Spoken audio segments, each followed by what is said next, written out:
Mistress sent a gift to the millionaire, his pregnant wife, opened it, and discovered a hidden note.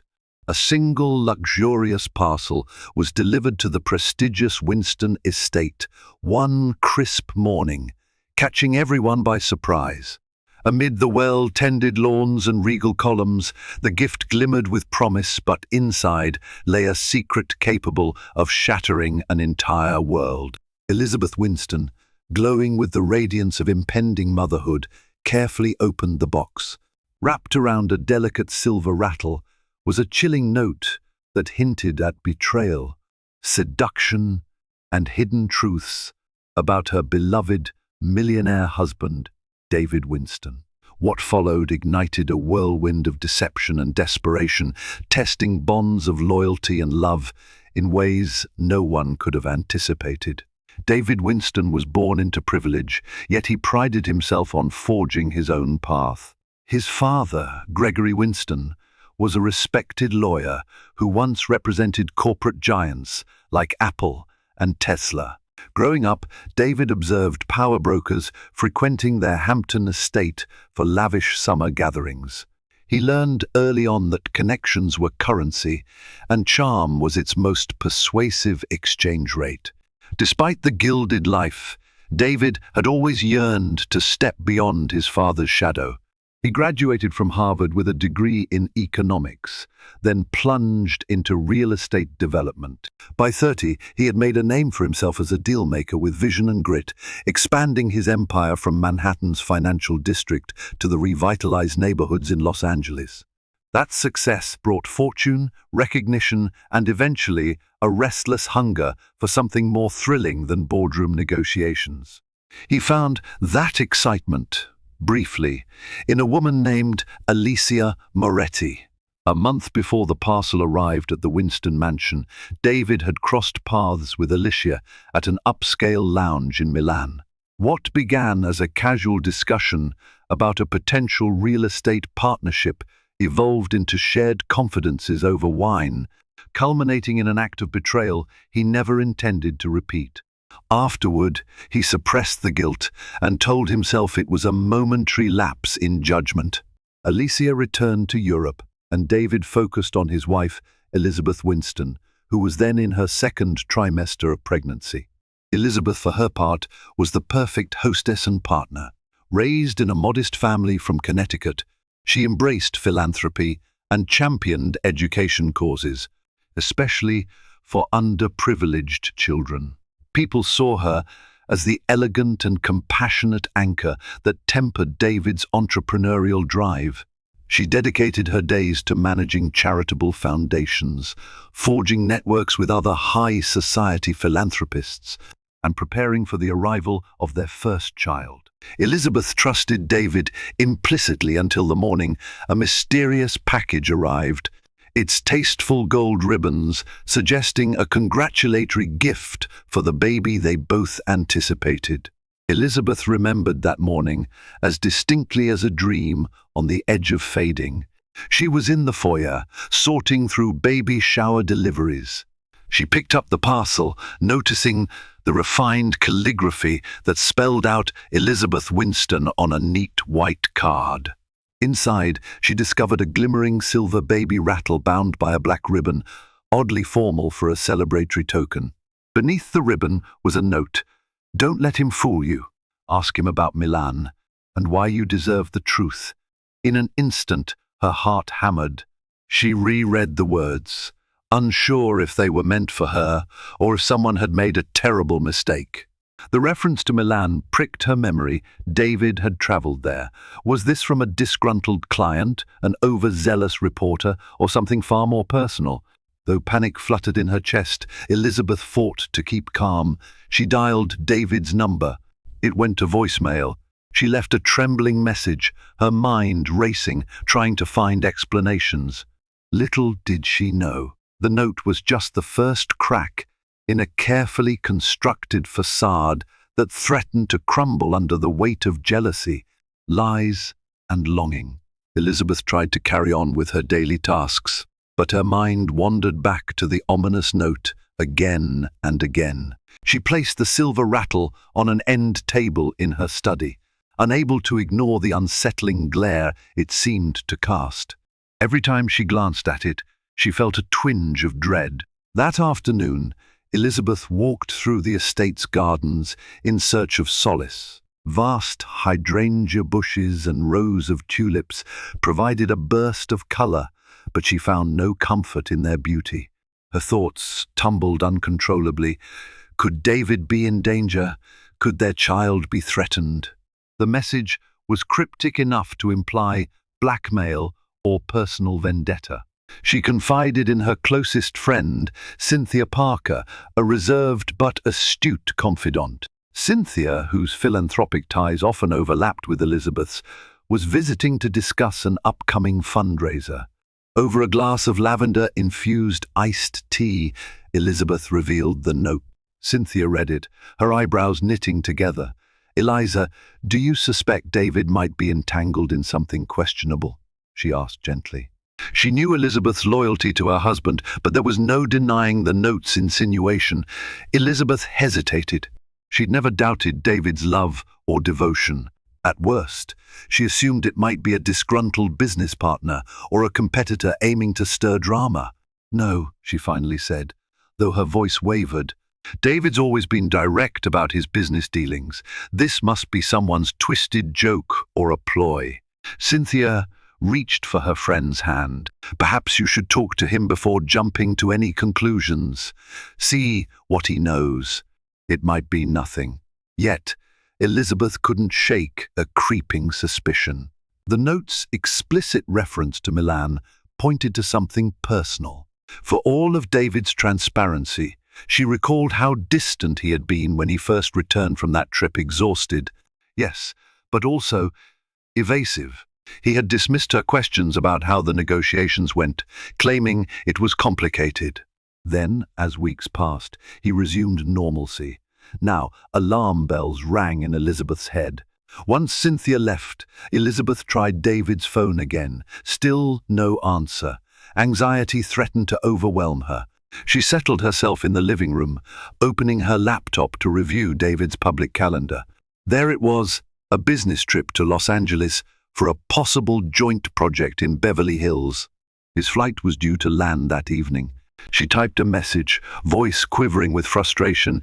"David, please call me the minute you land. It's urgent." She hit send, adrenaline surging in her veins.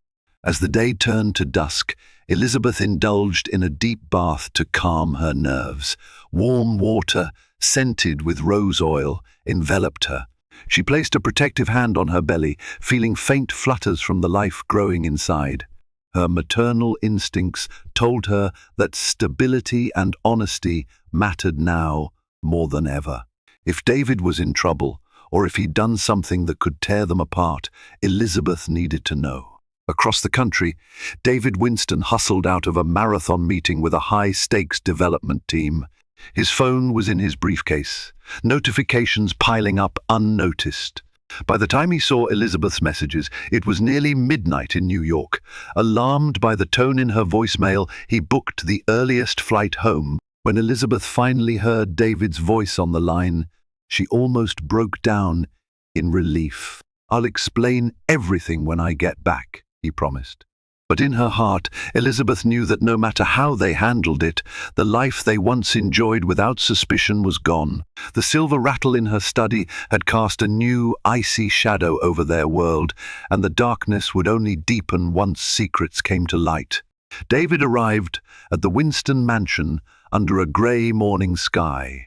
A gentle drizzle soaked the manicured lawns, accentuating the sense of gloom Elizabeth felt since receiving the note. She greeted him in the foyer, her expression a mixture of relief and simmering anxiety. Without a word, she led him into his study, an opulent room with mahogany shelves, leather-bound books, and a fireplace that remained unlit. On the desk lay the rattle and the note. David's breath caught when he read the latter, his face momentarily contorting with panic. He tried to mask it, but Elizabeth saw everything. He set the paper down and pressed his fingertips to his temples, as though trying to compose himself. "Elizabeth," he began, voice carefully measured. "This is likely a hoax. People do this sort of thing to sow discord, especially when they see wealth. Please don't be alarmed." She studied him. "Why does it mention Milan, David? Why specifically that trip?"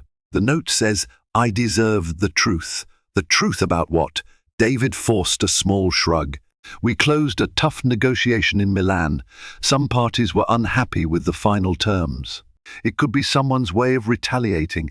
He avoided her gaze as he spoke, and Elizabeth's chest tightened with a blend of fear and anger. She quietly lifted the rattle, holding it up. "Who sends a baby gift with a hidden threat? This goes beyond business grievances." "It feels personal." Her words hung in the still air. For a second, David considered revealing everything that he had met Alicia Moretti, that their one night together was a lapse in judgment he desperately regretted. Yet, he couldn't bring himself to see the heartbreak that would flood Elizabeth's face. Not now. He believed he could solve this problem without devastating her. "Let me handle it," he said at last. "I promise. I'll investigate. I'll contact my security team, see if they can trace the sender." Elizabeth wanted to press further, to demand he come clean, but her voice caught in her throat. She had always valued honesty in marriage, but was she prepared to face a painful confession if it came to that? "All right," she whispered, placing the rattle back on the desk. "But don't shut me out, David. Whatever this is, we're in it together." He nodded, stepping closer to squeeze her hands. The tenderness in his eyes was genuine, yet beneath it lurked guilt. Outside, the drizzle persisted, a low patter against the windows. David made a show of calling his head of security, instructing them to track any suspicious packages or communications. He sent messages to his business associates in Milan, asking if they'd received similar threats. Yet beneath the surface, David knew the truth. Alicia Moretti had proven she was unafraid to disrupt his life. He recalled her luminous eyes, her playful smirk, the way she'd looked at him in that Milan hotel lounge, a mixture of fascination and promise. She had told him she was from Rome, working in property consulting. After they fell into each other's arms, she left him with the impression that it was a fleeting encounter, her flight back to Europe serving as a quick and clean escape. But evidently, Alicia had other ideas. Watching Elizabeth, David felt a pang of remorse. She looked wan, her pregnancy glow overshadowed by fear. He wished he could rewind time, or, at the very least, handle Alicia's intrusion quietly. If only that note were the end of it, but deep down, he suspected it was merely the opening shot in a war Alicia intended to wage. Days stretched on, and the Winston estate took on an uneasy atmosphere. Elizabeth went about her usual routines, meeting with interior decorators for the nursery, reviewing proposals for her educational foundation, and checking in regularly with her OB-GYN. Yet a lingering apprehension dogged her, fueled by David's uncharacteristic caginess. In an attempt to quell her doubts, Elizabeth sought out Robert Caldwell, an old friend and former classmate of David's at Harvard. Robert was one of the few people who knew David both personally and professionally. If anyone could help verify whether David's business in Milan had been potentially dangerous or shady, it would be Robert. They met at a chic midtown cafe, discreetly secluded in a corner booth. Over cappuccinos, Elizabeth hesitated before speaking, uncertain about how much to divulge. Eventually, she drew the mysterious note from her purse and slid it across the table. Robert's eyes widened as he read. "This is intense," he commented, keeping his voice low, mentioning Milan. Well, that is where David was handling a major property acquisition. Deals can turn nasty, but this... He pointed at the baby rattle in the photograph Elizabeth had snapped with her phone. "This is strange." Elizabeth sipped her coffee, trying to steady her voice. "I'm worried, Robert. David's being evasive. We've had threats in the past from disgruntled competitors or protesters. but never something so personal. I keep wondering if there's more to it. Robert laid a gentle hand on her arm. I know David better than most. He's proud, but rarely dishonest. If he's hiding something, he might believe it's for the greater good, or because he's deeply ashamed. Either way, secrets will eventually unravel. Elizabeth nodded, relief warring with anxiety. She felt vindicated in her suspicions, but equally terrified of confronting what they might unveil. I just want the truth. Robert grimaced sympathetically. I can discreetly ask around. If there's a business angle to this, I'll find out. But Elizabeth, first brace yourself. If David is keeping something secret, it might not be about money or contracts. Her cheeks colored. You think? Robert hesitated, then met her eyes. Marriage can be complicated. You're both high profile, wealthy, and busy. Sometimes mistakes happen. The suggestion hung between them like a foul odor. Elizabeth's stomach twisted. She thanked Robert and left, her heart pounding. The possibility of an affair had crossed her mind more than once, but every time she dismissed it, unwilling to believe David could betray her, especially now, with a baby on the way. When she returned to the mansion, she found David in the upstairs lounge, scanning through documents on his tablet. He looked up, forcing a thin smile. Hey, where have you been? Out, she replied simply. She studied him, noting the dark circles under his eyes, the subtle tension lining his face. He seemed haunted, even frightened.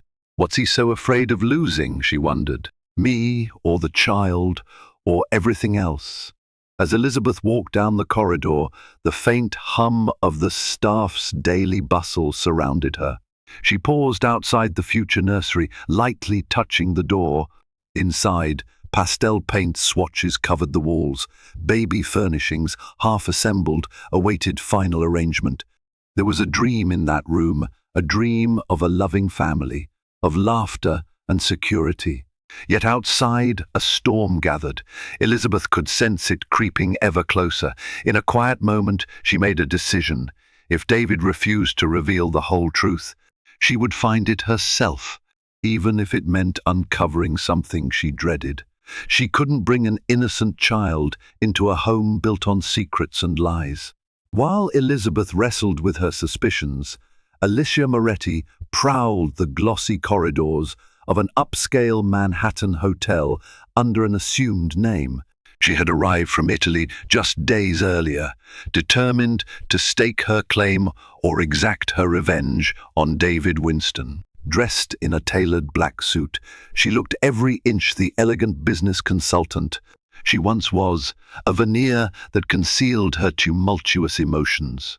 Alicia had once believed she wouldn't see David again. Their night in Milan was a confluence of desire and loneliness. She told herself it was just business that led them to a private hotel lounge, but the spark was instantaneous. They talked, laughed, confided in each other. David spoke of feeling trapped under the weight of expectations, of how, despite all his wealth, he sometimes felt empty. Alicia found herself mesmerized by his candor. Then, in the hush of moonlit hours, they crossed a line that neither could uncross. When David returned to New York, Alicia tried to move on. She immersed herself in work, even toyed with other romantic prospects. But David's memory lingered.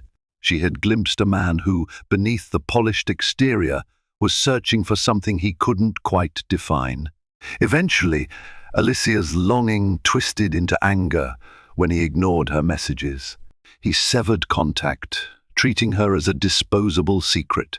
The note with the silver rattle was her opening salvo.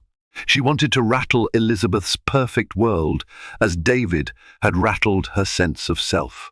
Now that she was in New York, Alicia fully intended to see how far she could push him. She had sent more letters, some addressed directly to David's office to ensure his staff might glimpse them. Subtle references to their time in Milan, ironically couched in business terms, so no one but David would grasp the true implications. Late that evening, Alicia dialed David's private number. It went straight to voicemail. Perhaps he recognized her new local line. She left a measured message. "I'm in Manhattan now. We need to talk about us and your wife. You know how to reach me. Don't make me wait." She ended the call, a pulse of adrenaline thrumming through her. Part of her felt guilty for targeting Elizabeth, a woman who, by all accounts, was kind and genuinely devoted. But the logic of betrayal rarely conformed to compassion. Alicia's pride demanded recognition.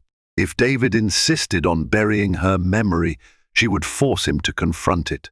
Setting the phone aside, Alicia gazed out the hotel window at the Manhattan skyline. She recalled the tapestry of light that once framed their conversation in Milan. Their affair had been so brief, yet so intense. Did David truly think she would vanish like a whisper? She wouldn't, not without answers, not without extracting some measure of restitution for her pain. Unknown to Alicia, Elizabeth was growing more determined in her own pursuit of answers. And David, caught in the middle, had begun to crumble under the strain of concealing the truth. The stage was set for an explosive confrontation, one that would shake the very foundations of the Winston family, and all the illusions that came with it.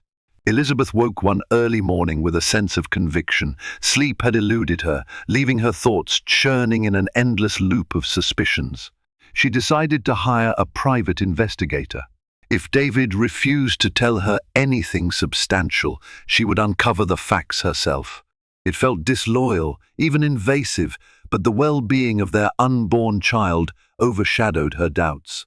She contacted Jonathan Pierce, a seasoned investigator with a discreet reputation. He had handled sensitive cases for other influential families, ensuring minimal public fallout. When he arrived at the Winston mansion, his calm demeanor and warm handshake reassured Elizabeth that she'd chosen the right person for the job. Pierce sat in the study, leaning forward in a leather armchair. "Miss Winston," he said in a measured tone, "what exactly do you suspect?" Elizabeth hesitated, then showed him the note and the photograph of the silver rattle. She didn't mention Alicia by name because she didn't know it yet. All she knew was the cryptic reference to Milan. I suspect David has secrets involving someone connected to his Milan trip." A friend suggested it could be personal. Pierce studied her carefully. "Are you prepared for the possibility of an affair?" He asked the question gently, but the words still cut Elizabeth like a blade. She swallowed, tears threatening. "I don't know, but I need to protect myself and my child." Pierce nodded in understanding. He requested any travel records or contact lists that Elizabeth could access. Reluctantly, she shared David's itinerary from Milan, gleaned from forwarded emails and credit card statements. She also handed over a list of phone numbers David frequently called during that period. Pierce's expression remained neutral, but Elizabeth sensed he was methodical and thorough. Outside the mansion, the sky was a bright winter blue, crisp and clear. Pierce left, promising discreet updates. Elizabeth felt equal parts shame and relief for going behind. David's back, relief at finally taking control. That same day, she noticed David pacing in his private study, phone in hand. His posture screamed tension. Elizabeth lingered by the door, overhearing fragments of his conversation. "Can't keep this up," he murmured, voice taut. "We need to settle this now. I won't let it ruin—" His words died when he spotted Elizabeth. He ended the call abruptly and offered a strained smile. "Work," he claimed, "a meltdown with some West Coast investors." She nodded, forcing herself not to confront him with her suspicions. Soon, she told herself, Pierce would bring clarity. She prayed it wouldn't confirm her worst fears. That night, Elizabeth lay awake, listening to the soft rhythm of David's breathing beside her. She gently placed a hand over her stomach, feeling the baby move. This life stirring inside her deserved stability, love, and honesty. If David had strayed, they would need to confront it. If the threat was purely business, they could handle it together. but the gnawing ache of uncertainty loomed as large as the darkness in their grand bedroom. Outside, the wind whistled across the empty gardens, hinting at storms yet to come. Within days, Jonathan Pierce's investigation began to yield whispers of a name: Alicia Moretti. Her presence in Milan overlapped suspiciously with David's trip, and multiple discreet sources confirmed sightings of them together. She was described as an Italian real estate consultant, charming, beautiful, and sometimes cagey about her personal background. Pierce quietly relayed the information to Elizabeth in a phone call. "Your husband may have had more than business dealings with her," Pierce said gently. "I've obtained security footage from the hotel in Milan. It's not explicit, but it shows them leaving the lounge together late at night." Elizabeth's chest tightened. She felt hot tears prickling at her eyes. So it was true. David had been with another woman. Yet she held on to a sliver of doubt. Could it have been an innocent meeting that spilled late into the night? "Send me the footage," she replied. Her voice shook, but she maintained composure. "And keep digging. If she's in New York, I need to know." After the call ended, Elizabeth stared at the nursery door again. The baby kicked, a reminder that there was more at stake than her own heartbreak. She whispered softly to her unborn child, promising them love and security no matter what. That evening, David approached Elizabeth at dinner with a nervous energy. The staff had prepared a simple meal: chicken marsala, roasted vegetables, and fresh bread. Elizabeth barely touched her plate, swirling her fork listlessly. "You're not eating," he remarked, frowning. She looked up. "I'm just not hungry." David cleared his throat. "I've hired additional security. Whoever sent that note won't bother us again." His eyes darted away, as though he didn't believe his own words. Elizabeth set her fork down. She mustered courage. "What if it's not about threats? What if it's someone who feels wronged by you personally?" David froze, color draining from his face. He tried to respond, but his voice wavered. I don't know what you mean." Before he could say more, the phone rang. David leaped to answer it, almost relieved by the interruption. Elizabeth closed her eyes, exhaling slowly. She didn't press further, but she knew a reckoning was near. Meanwhile, Alicia Moretti refined her plan from her temporary residence in Manhattan. She had just received a cryptic message from a lawyer friend in Italy, warning her that Winston's investigators were sniffing around. She welcomed the cat-and-mouse game, certain that David was close to unraveling. She swirled a glass of red wine, recalling the hushed lullabies of conversation she and David once shared. "I loved how he listened," she thought bitterly, "how he made me feel cherished for that fleeting night." With each swirl of her wine, her anger bubbled anew. She typed a message to David, unambiguous in its threat. "You're pushing me to act. Your wife deserves the entire truth. I'm happy to provide it if you won't." She pressed send. Her heart pounded, both dreading and craving his reply. A part of her wished he would call and apologize, promise something grand, but she knew that was fantasy. In reality, Alicia had decided to see how far she could stretch David's composure before he shattered. She wouldn't vanish quietly. Not anymore. In the Winston mansion, a hush followed dinner. David read Alicia's text, a cold sweat forming at his brow. This was it. The walls were closing in. Outside the window, darkness cloaked the expansive grounds.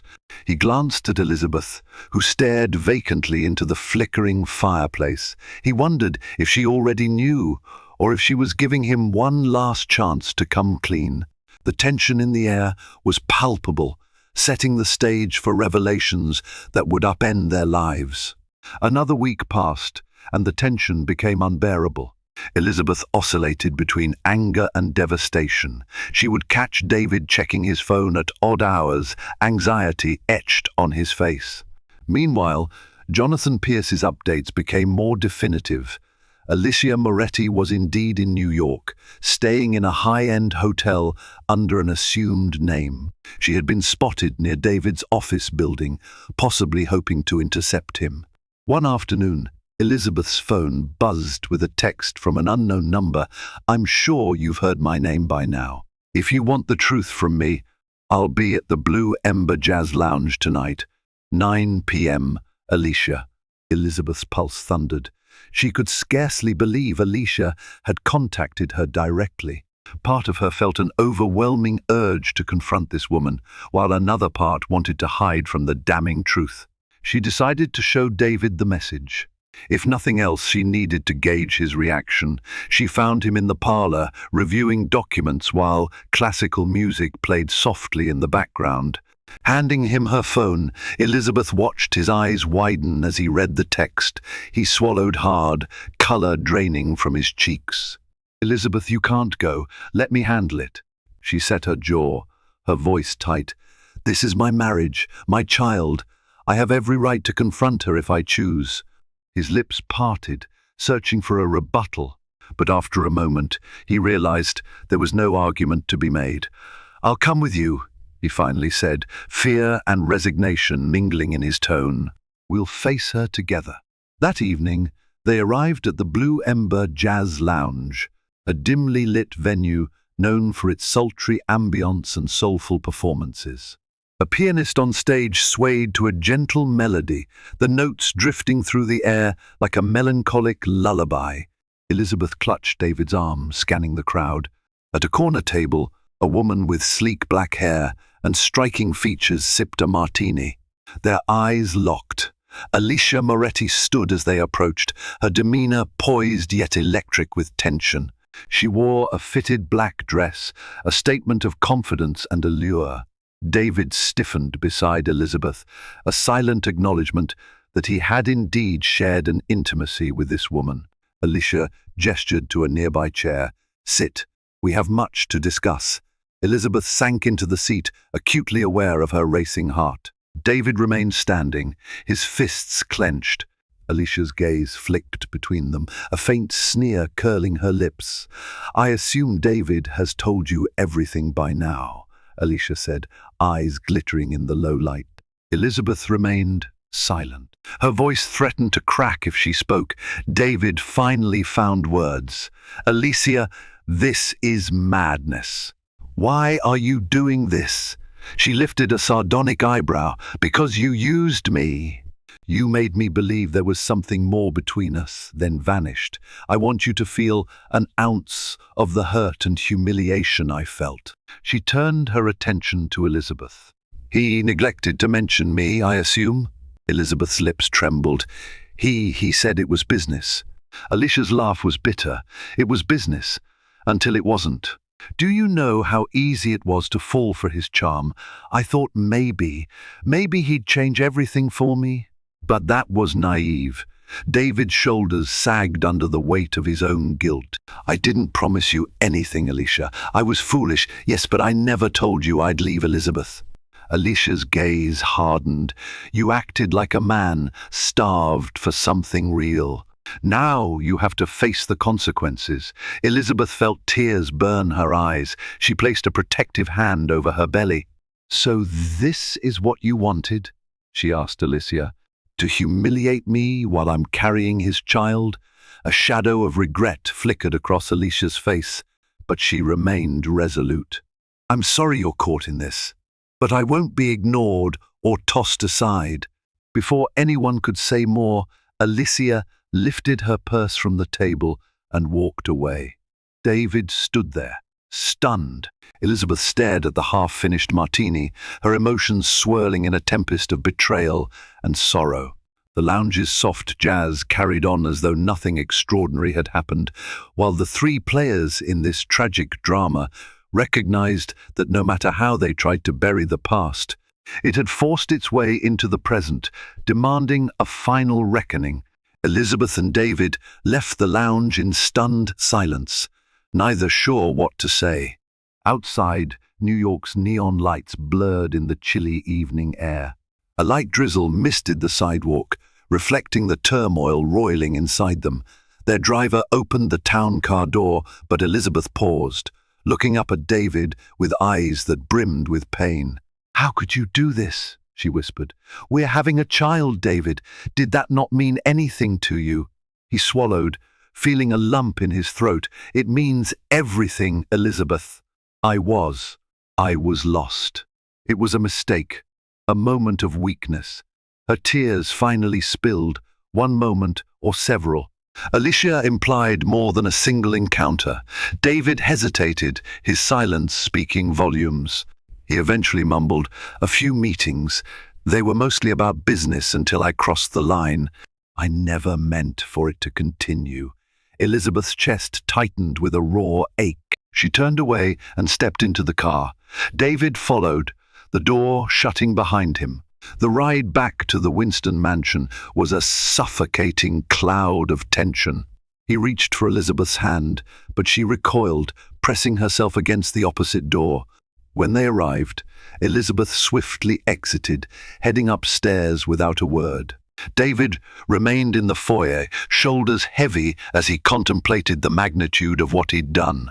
The staff, accustomed to polished smiles and gracious greetings, watched in hushed concern, sensing the turmoil but not daring to intervene. In her bedroom, Elizabeth locked the door. She sank onto the bed, sobbing into a pillow. The baby kicked, stirring her to gather her composure. She steadied her breathing, pressing a hand to her belly. "I'm not alone," she reminded herself. "I have this child." Minutes later, David knocked softly. "Elizabeth, please, open the door. I need to explain." She lifted herself from the bed and wiped her tears before opening the door a crack. "Explain, then," she said flatly, arms folded over her chest.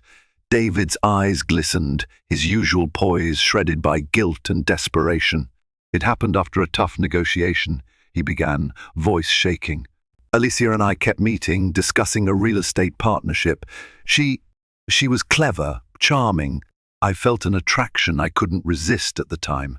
After that night, I realized it was a huge mistake. I tried to end it." Elizabeth clenched her jaw, tears threatening again. "So you cast her aside and assumed she'd go quietly? Did you not once think how catastrophic this would be for me, for our child?" He reached for her hand, but she pulled away again.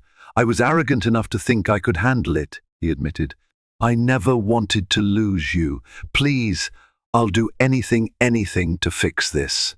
She closed her eyes, weariness and sorrow radiating through her. "I need time," she whispered. "I can't just forgive you for a betrayal like this, especially not while Alicia is out there, threatening to blow everything apart." A pained silence enveloped them. Then Elizabeth slipped back into the bedroom, shutting the door before David could protest. Outside, he rested his forehead against the wood, tears streaming down his face. "I'll do anything," he thought, echoing his own words. But is it too late? That night, Elizabeth didn't sleep. She lay awake, the sound of her own heartbeat too loud in her ears, her mind replaying Alicia's mocking voice.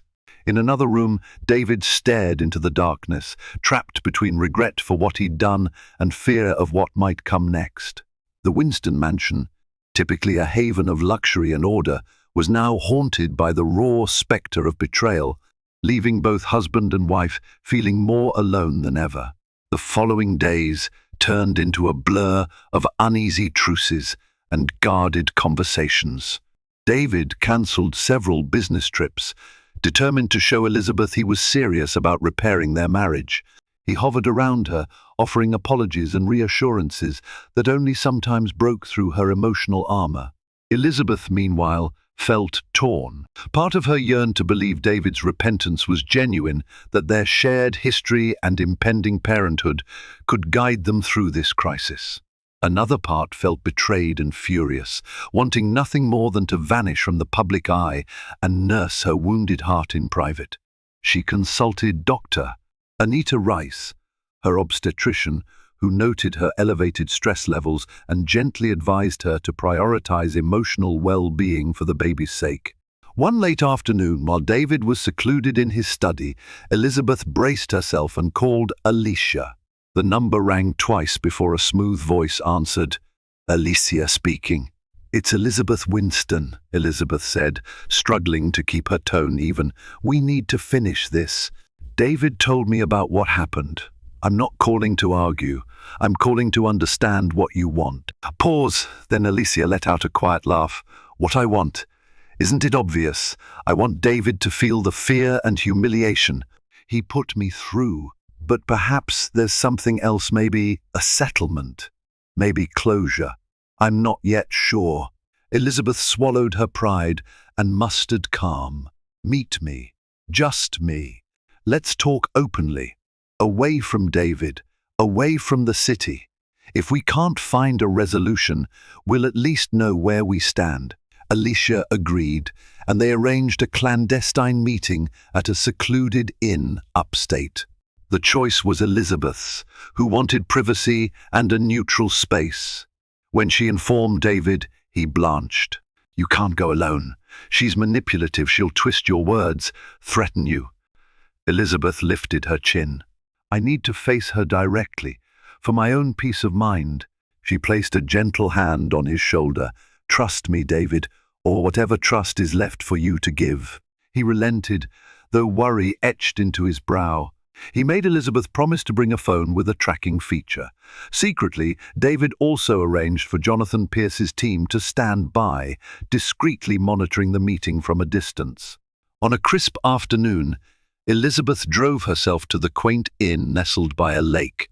The horizon stretched with autumnal colors, a quiet reflection of her inner turmoil.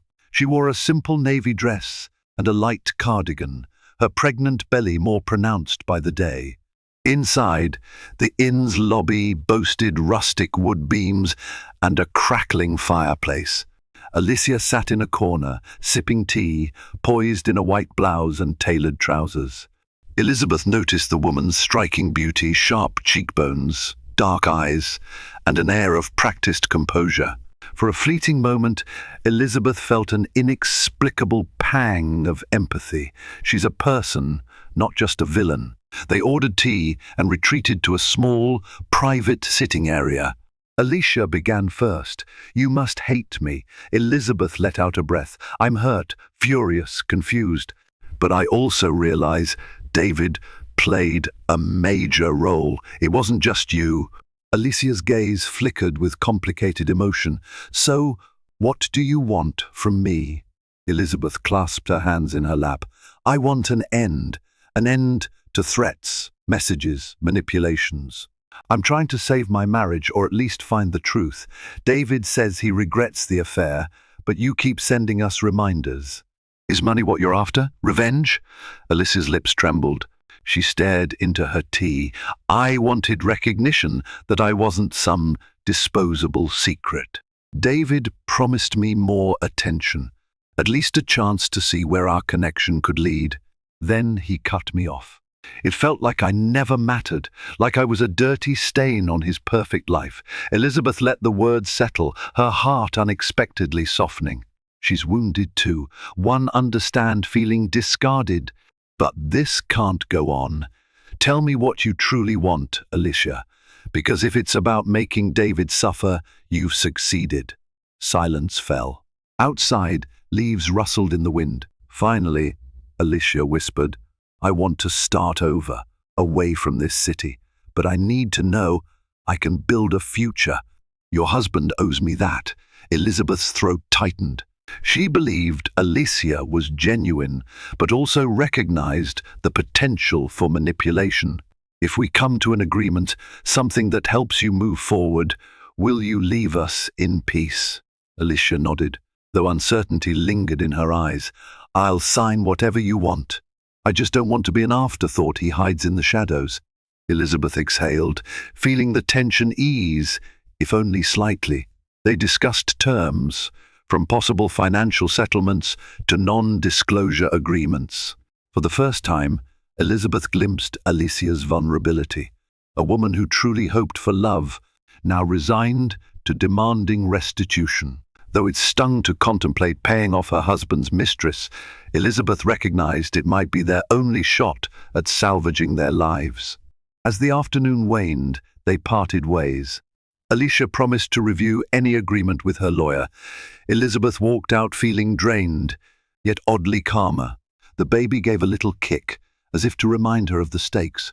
In that quiet upstate inn, two women who once shared only a man's betrayal reached a fragile truce, knowing the real challenge lay in whether David could uphold any promise long enough to keep that peace intact. Negotiations began in earnest the next day.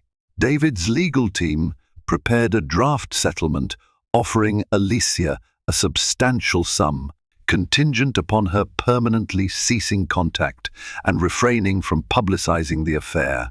Elizabeth felt an odd mix of revulsion and relief at the cold legal language. Robert Caldwell, David's friend, offered counsel as a mediator to ensure both parties had clarity. All the while, Elizabeth wrestled with her conscience. On one hand, she resented writing a large check to secure Alicia's silence, an ethical compromise that felt hollow. On the other hand, she recognized that Alicia's departure could restore some semblance of peace, especially as Elizabeth's due date loomed. David paced the mansion's study while his lawyer, Marion Hughes, read through the settlement line by line. "We propose a structured payment," she explained. "This way, Miss Moretti can't just vanish and later blackmail you again. If she breaches the agreement at any point, the payments stop." Elizabeth stood by the window, arms crossed. "How do we ensure she won't leak any of this to the press the moment it's signed?" Marion offered a thin smile. "The contract includes severe penalties. She stands to lose everything if she violates it. That's the best legal safeguard. Of course, if she's determined to create havoc, she might, but she'd face swift legal repercussions." David rubbed his temples, the enormity of it all weighing on him. "Let's finalize it. I just want this to end." A few days later, an elegant courier delivered the documents to Alicia's hotel. She returned them signed, with only minor revisions. A short note accompanied the packet. "Tell Elizabeth the first appreciate her compassion. I hope she can forgive us."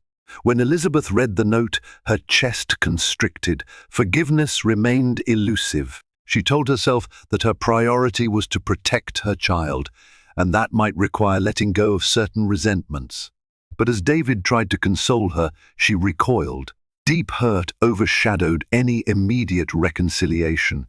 That evening, Cynthia Parker visited the mansion. She found Elizabeth in the newly finished nursery, rocking gently in a glider chair, eyes distant. "How are you holding up?" Cynthia asked, her voice gentle.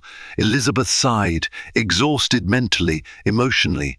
"The settlement is nearly done, but I still feel hollow. David's sorry, but I can't shake the image of him with her. And the baby's almost here. I'm terrified, Cyn." Cynthia crouched beside her, placing a comforting hand on Elizabeth's knee. "You're stronger than you think, and you're not alone in this. We're all here to support you." Tears glistened in Elizabeth's eyes. "I just wish life could be like it was before. I loved David wholeheartedly. Now I'm scared I'll never look at him the same way." Cynthia empathized with her friend's pain. She offered a kind smile. "Give it time. Betrayal leaves a scar, but sometimes scars remind us we survived. Focus on your health, your baby, and see if David truly earns back your trust." Elizabeth nodded, swallowing the lump in her throat. She gazed at the crib, imagining the child who would soon lie there. The one absolute she clung to was maternal love, unwavering, protective, fierce. Maybe, just maybe, that love could help her navigate the labyrinth of broken trust and uncertain hope. Meanwhile, in her hotel room, Alicia packed her belongings. The settlement funds were allocated, the legalities in place. She stared at the Manhattan skyline one last time, grappling with conflicting emotions, victory, sorrow, regret. She would leave behind a city that held her illusions, heartbreak, and grudging redemption. As she zipped her suitcase, she pondered the possibility of finding genuine love elsewhere, far from David Winston's world, which had once seemed so alluring yet brought her so much despair. Tomorrow she would board a flight, carrying with her only the memory of a night in Milan and the knowledge that her path would never intersect with the Winstons again. With Alicia's departure came a temporary calm. David's attorneys confirmed that the wire transfer cleared. Marion Hughes informed him of a signed confidentiality agreement with severe penalties for non-compliance. On the surface, the Winston family crisis appeared resolved. Yet the emotional wreckage within the mansion remained. Elizabeth found herself in tears at unexpected moments, seeing David's clothes in the closet, recalling their romantic vacations, or merely passing the lounge where he once entertained Alicia's messages. David tiptoed around her, desperate to help but unsure how. His every attempt at closeness sparked a mixture of anger and longing in Elizabeth. She needed time and space to process. Enter Dr. Evelyn Marsh, a renowned therapist and counselor specializing in high-profile marital conflicts. Recommended by Robert Caldwell, Dr. Marsh conducted discreet sessions. David and Elizabeth reluctantly agreed, hoping therapy could mend the chasm that had formed between them. Their first session took place at Dr.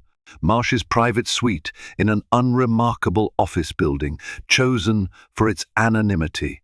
Soft lighting, plush chairs, and tranquil music provided a soothing backdrop. Elizabeth perched on one seat, arms folded protectively across her growing belly. David sat opposite, hands clasped, glancing furtively at his wife. Dr. Marsh observed them with compassionate detachment. "Elizabeth, what would you say is the greatest barrier to moving forward right now?" Elizabeth's eyes flickered with pain. "Trust. I don't know if David's told me everything or if there are still secrets. I also feel replaced, disrespected." Her voice cracked, tears threatening to fall. David winced. "I never wanted to replace you. I was stupid, reckless. But I love you, always have." Elizabeth's tearful gaze turned to him. "Then why did you risk destroying our family?" A heavy silence ensued. David searched for an answer that didn't sound like an excuse. "I felt overwhelmed, like nothing I did was ever enough. Our life is so public, so curated. When Alicia appeared, it felt like a chance to escape the pressure, just for a moment." Dr. Marsh intervened gently. "It's crucial to acknowledge the reasons behind David's actions, but that doesn't make them justifiable. Betrayal damages relationships, and healing requires honesty, empathy, and time. Both of you need to decide if you're willing to rebuild." Elizabeth dabbed her eyes with a tissue. "I don't want my child to grow up in a broken home, but I'm afraid I'll resent David forever." David bowed his head, voice trembling. "Please, Elizabeth, give me a chance to prove I'm worth your trust. Let me earn it back." They continued discussing boundaries and coping strategies. Dr. Marsh recommended that David become more transparent, sharing phone records, daily schedules, anything Elizabeth needed to feel secure. They scheduled further sessions, both joint and individual. Back at the mansion, a subtle shift occurred. David showed Elizabeth every message he received, especially from female colleagues. He offered to drop out of any traveling deals until after the baby's birth. Small gestures, yes, but indicative of his commitment to salvage their marriage. Elizabeth remained cautious, yet she appreciated his efforts. One night, as they sat in the nursery, reading about infant care, she allowed her hand to brush his. It was not an instant fix, but a flicker of warmth. The child in her womb stirred, a reminder that love might still conquer betrayal if they both persisted. Outside, moonlight bathed the estate's manicured grounds, as if symbolizing a new dawn. Alicia was gone. The settlement was sealed. Now, all that remained was whether David and Elizabeth could find the strength and courage to rebuild, forging a path toward forgiveness and a future they had once dreamed of, untainted by secrets and lies. In the final weeks of Elizabeth's pregnancy, the Winston mansion buzzed with cautious anticipation. David grew more attentive, ensuring the house was stocked with everything Elizabeth might need. He cancelled media appearances, redirecting his focus to the impending birth. Elizabeth, though still raw from the emotional upheaval, found herself tentatively opening up to him again. The therapist's guidance, combined with David's tangible efforts, offered glimmers of hope. Still, healing was hardly linear. Elizabeth grappled with nightmares, visions of Alicia's face, of David walking away from her, and the baby. At times, she lashed out in anger, throwing accusations and demands David struggled to respond to. The staff discreetly averted their eyes whenever voices were raised behind closed doors, but rumors circulated among them. They remained loyal, yet concerned. One day, Gregory Winston, David's father, arrived for a surprise visit. An imposing figure with steely hair and a commanding presence, Gregory had been out of the country handling a critical legal matter. He immediately sensed the tension in his son's home. "What's all this, David?" Gregory asked after dinner, stepping into the study where father and son shared brandy. "You two look haunted." David contemplated telling his father everything but hesitated. Gregory was old-fashioned, fiercely protective of the Winston name. Finally, David revealed the affair in halting sentences, concluding with Alicia's exit and the settlement. Gregory's face darkened. "A Winston's loyalty is paramount, David. Your mother and I always emphasized this. How could you endanger Elizabeth, especially in her condition?" David's shoulders slumped. "I know. I failed her. I'm trying to fix it." Gregory sipped his brandy, eyes flint hard. Fixing it means ensuring it never happens again. That woman might be gone, but the memory remains. You'd better treat Elizabeth with unwavering devotion from now on. Do you understand? David nodded, swallowing the lump in his throat. He felt both ashamed and somewhat relieved that his father knew. Perhaps having Gregory's stern counsel might keep him anchored. "I swear I will," he managed quietly. A few days later, the baby shower Elizabeth had initially postponed was rescheduled. Close friends, Cynthia Parker, Robert Caldwell, and others gathered in the mansion's grand garden. Balloons and flower arrangements brightened the lawns, music floated on the breeze, and a catered buffet offered delicate pastries and fruit. Despite her inner turmoil, Elizabeth played the gracious hostess, genuinely smiling for the first time in weeks. Halfway through the event, when guests were mingling, Elizabeth felt a sharp twinge in her abdomen. She blinked, unsure if it was just a strong Braxton Hicks contraction. She excused herself to the restroom, gripping Cynthia's hand for support.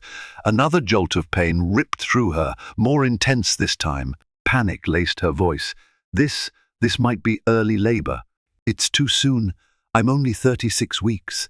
Cynthia quickly fetched David, who rushed to Elizabeth's side, his heart pounding. The staff alerted the driver, and within minutes they were en route to the hospital. Guests murmured anxiously, some following behind in their own cars. In the hospital's bright maternity ward, medical personnel swiftly monitored Elizabeth and the baby. The doctors confirmed early labor had begun. Anxiety gnawed at Elizabeth. Was the baby developed enough? Would stress from the recent chaos affect the delivery? David held her hand, tears wetting his cheeks. "You'll be okay," he whispered, pressing his forehead to hers. "I'm here. I won't leave you." Amid contractions and the fourth drips, Elizabeth clung to his words. Despite everything, she still loved him. Whether she could forgive him, fully and forever, remained uncertain. But in that moment, frightened, vulnerable, and on the brink of motherhood, she chose to trust he would stay by her side. Outside, a nurse quietly prepared for the arrival of a new life, a life that might well mend shattered hearts if given half a chance. Elizabeth's labor was arduous, but ultimately successful. After hours of contractions, excruciating pain, and fearful anticipation, she gave birth to a baby girl, Charlotte Grace Winston. The newborn's cries filled the hospital room, a wail that both signaled life and offered a promise of hope. Elizabeth, exhausted and drenched in sweat, gazed down at the tiny, wrinkled face with tears streaming freely. David stood beside her, heart swelling with gratitude and relief. He gently kissed Elizabeth's forehead, words failing him in the presence of such profound emotion. Nurses bustled around them, cleaning and weighing Charlotte, then bringing the swaddled infant back to her mother's arms. In the following days, Elizabeth stayed in a private recovery suite. Friends and family arrived with flowers and well wishes, a tapestry of smiles and subdued excitement. Cynthia Parker cooed over the baby, tears shining in her eyes. Gregory Winston even cracked a rare, genuine grin, gently patting David on the back. For Elizabeth, the experience of motherhood was transcendent. In every gentle inhale and exhale of Charlotte's sleeping form, she found a sense of calm that had eluded her for weeks. Yet the ache of David's betrayal remained, a wound that still needed healing. Dr. Marsh visited them in the hospital, quietly offering postpartum support and reminding them to continue therapy if they hoped to safeguard their marriage. On their final day at the hospital, David helped Elizabeth into a wheelchair, cradling Charlotte in his arms. Reporters from local tabloids hovered outside, hoping for a photo of the wealthy Winston family's new addition. Security escorted them to the car, and soon they were headed home. Back at the mansion, staff had transformed the nursery into a serene oasis, soft pastel walls, a plush rocking chair, and a crib draped with a delicate canopy. Elizabeth gently placed Charlotte in the crib, tears welling up again as she marveled at her daughter's fragility. David stood by, a quiet sentinel. Later that evening, with Charlotte asleep, Elizabeth found David in the sitting room. He stared at the fireplace, unlit yet central to the space. She approached him, baby monitor in hand. Neither spoke for a moment. Finally, she broke the silence. "I'm still hurt, still angry. But I see how much you love Charlotte and me." David turned to her, his eyes damp. "I do love you, and I'll do whatever it takes to make you feel safe again." She sank onto the sofa, resting the monitor on a side table. "I don't know when I'll completely forgive you. Maybe it'll take months or years. But Charlotte deserves parents who try." He sat beside her, reaching for her hand. This time, she allowed it. "I want to be here for both of you," he murmured. "I want to be a better man than the one who met Alicia in Milan." Elizabeth exhaled, releasing a fraction of the tension she carried. "We'll keep seeing Dr. Marsh. We'll keep talking. No more secrets. That's the only way." In the subdued light of that evening, with the hush of a sleeping infant close by, husband and wife forged an unspoken pact. Neither was naive enough to believe the road ahead would be smooth. Distrust and heartbreak would not vanish overnight. But they shared a mutual determination to protect their child, to rediscover the love that once united them, and to prove that even after betrayal, a marriage could grow strong roots if nurtured with honesty and care. Outside, moonlight draped the estate's gardens in a silver glow. For all the wealth and pomp that defined the Winston name, it was the tiny heartbeat in the nursery and the fragile bond between David and Elizabeth that truly mattered now. Alicia Moretti had become a memory, a chapter they could never erase, but perhaps learn from. As the hours turned to dawn, the Winston family began a new story, one of quiet resilience, cautious trust, and a future brimming with both uncertainty and possibility. Forgiveness is neither quick nor simple. It's a path paved by honesty, remorse, and the willingness to build anew. For David and Elizabeth Winston, a single gift revealed more than deception. It exposed how fragile even the most gilded lives can be. Alicia Moretti's departure offered only temporary respite. The real work began in the aftermath, as they strove to mend their bond for the sake of baby Charlotte and the promises they once made. If this tale of betrayal heartbreak, and redemption resonated with you, show your support by liking this video, sharing it with others who appreciate deeply human stories, and subscribing for more compelling narratives. Together, we'll explore the delicate threads that tie us to each other and ask what it truly takes to find hope amid the rubble of our mistakes. Your engagement means the world. Thank you for becoming part of this unfolding story.